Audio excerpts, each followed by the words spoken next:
Hi, I'm going to show you a very quick trick in Ableton around resampling that I don't think many people have. I've only really found this out recently, and it is something that has been very helpful for me as of late. So I've got this serum patch here, something I'm in serum 2. So it's just a wavetable with a sine wave with a bandpass on the sort of character wavetable, and then there is a lot of different forms of distortion. Well, no, 2 different forms of distortion, and then there is a reverb on the highs. So I'm going to take this and I'm going to find expression control, and then on expression control I'm going to turn everything to random. And then once everything is turned to random, I'll open up this and click configure, and then I'm going to choose some things I want to change every instance. So I'm going to change the rate of the filter. I'm going to change the filter cutoff, the wavetable position, the FM from A. Let's go in here and let's change this distortion since I've got a macro on here. So we'll change the macro as well. And then I might map another thing in here. Let's map a macro to the Q and the drive of this distortion.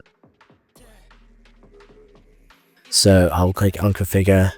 It doesn't really matter what you change, because it will sound different every time. Filter frequency, wavetable position. Let's do macro 1, macro 2, and B warp. So now when you play this,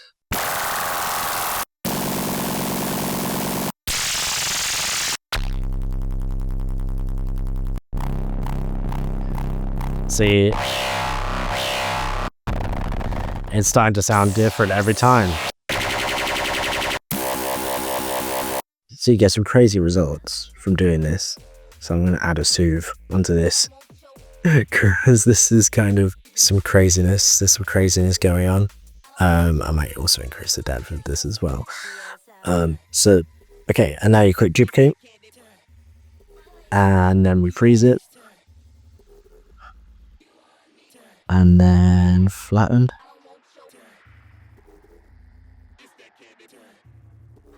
Then we crop clips. And then let's look at, so then you go into samples, process, crop.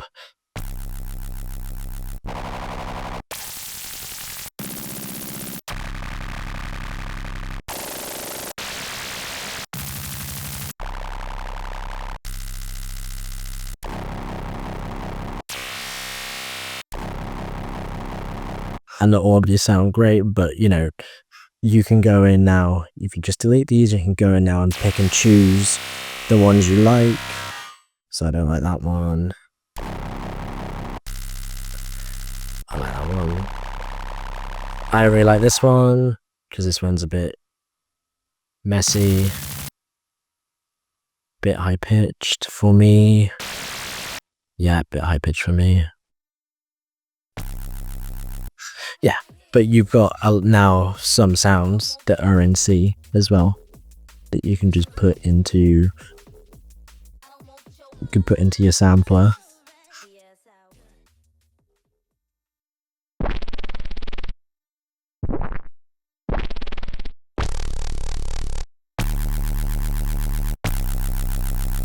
And now you've got a brand new bass.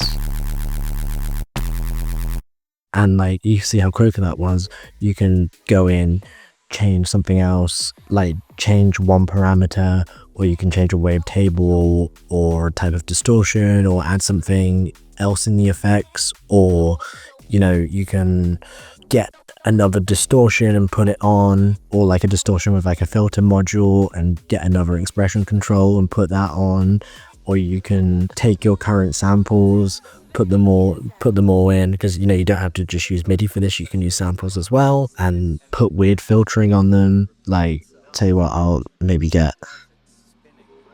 take this out, and I'll put this one in. I'm going to change the pitch of this.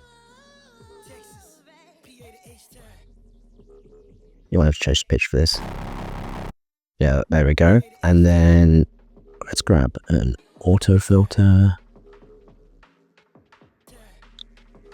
Let's group it and work another chain. And then keep the low end in. And then let's put it on this mode, the morphing mode. And let's map a bunch of stuff on here. Maybe some LFO rate, and then just freeze, flatten, and then you can listen to your new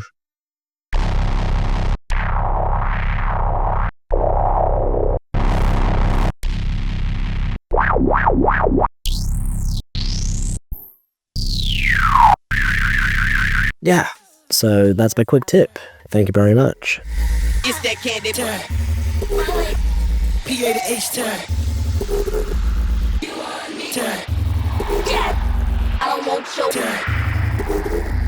It's that candy turn.